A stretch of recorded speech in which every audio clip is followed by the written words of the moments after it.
The planet Hestia was as unremarkable as any Outer Rim colony could be. It was mostly rock and pine forests, punctuated by a handful of small human settlements scattered across the valleys. The locals were mostly miners, lumberjacks, and farmers, too tough or stubborn to leave for somewhere civilized. To the great galactic empires, Hestia barely registered as a speck. And that's exactly why the Tarshek chose it. The Tarshek were apex predators in their own quadrant, cold, calculating, ruthless, and utterly certain of their superiority. Their approach to planetary conquest was simple: infiltrate, destabilize, strike. They didn't expect trouble from the little blue planet's far-flung outposts. Earth had a reputation, sure, but Hestia, just another colony. When the first Tarshek ship arrived, nobody noticed. The vessel drifted down through the clouds under full cloaking. Landing in the deep woods outside a mining camp called Pharaoh's End, the aliens deployed in perfect silence, creeping in with shock blades, tranquilizer darts, and all the arrogance of conquerors who had never tasted defeat. The attack began just past midnight. Power went out across the valley. Communications went dead. The night air shuddered with the soft hiss of alien movement.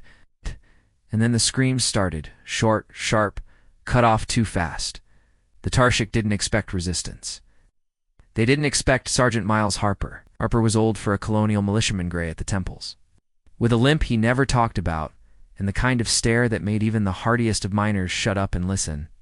He was a veteran of 3 wars, including the infamous siege of Icarus Gate, and had come to Hestia to get as far away from conflict as possible. But when the emergency alarms failed and the cum towers went silent, he knew war had followed him one last time. Watched from the window of his battered prefab cabin as the tree line flickered with unnatural shadows. Harper grabbed his old field pack, checked his revolver, and whistled low. At his feet, Scout a Thickford, one-eyed dog with more scars than furrows, and thumped his tail. The pair slipped out into the night. Pharaoh's End was chaos. Shapes moved through the street stall, four-armed silhouettes with glinting eyes. Harper ducked behind a tractor as a trio of Tarshek scouts slid past, moving with predatory grace. He waited until they were gone, then crept along the back fence lines toward the old sawmill. He wasn't the only one fighting. Miners armed with ancient shotguns fired blindly into the darkness, their panic obvious, but so was their courage. Women and kids scrambled for the bunkers dug into the hillside. But many never made it. Tarshek shockers caught them in strobing blue arcs. It was a massacre. But then something changed. The Tarshek weren't used to prey that bit back. Harper found a group of miners holding the mill, organized into a rough defensive circle.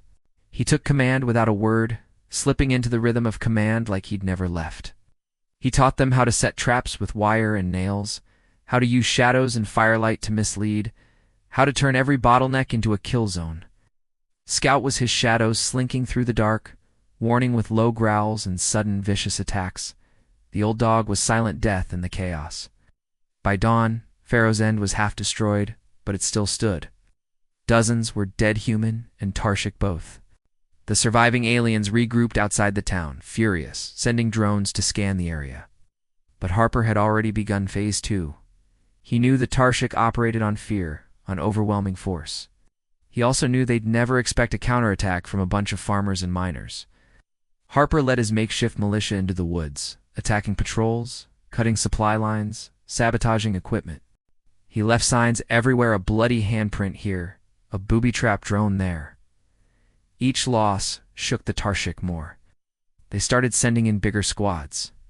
It didn't help. The humans had the home advantage. They moved like ghosts, striking and vanishing, picking off stragglers, sabotaging power packs, poisoning rations. Harper's people learned fast. The fear in their eyes faded, replaced by grim purpose.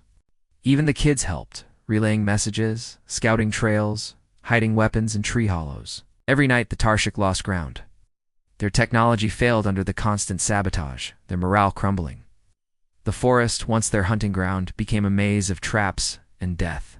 The invaders found themselves stalk-hunted by the very people they came to conquer.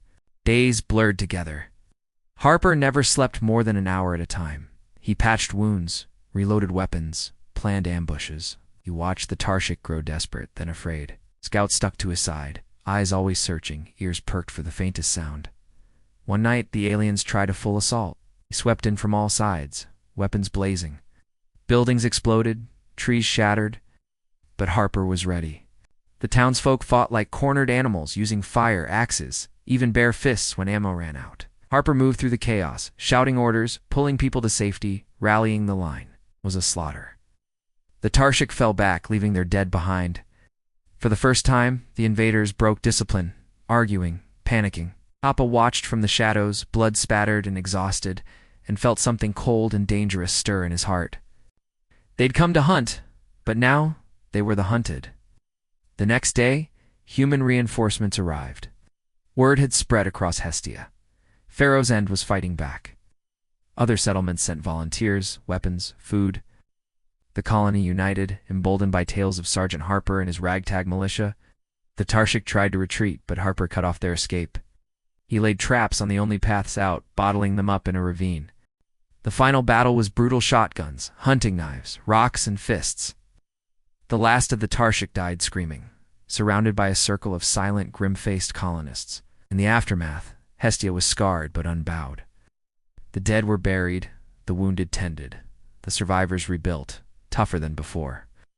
Harper refused any praise, but people still came to him for advice, for stories, for hope. Scout, battered and tired, rested at his feet, one eye always watching the woods. Word of the failed invasion spread through the galaxy. The Tarshek lost their aura of invincibility.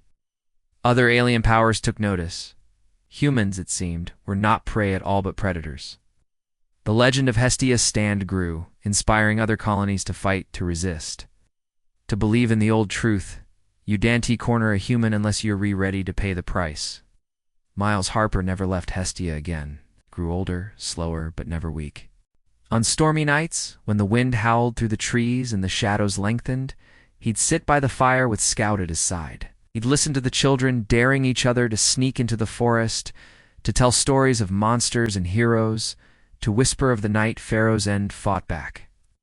Harper would smile, shake his head, and remember.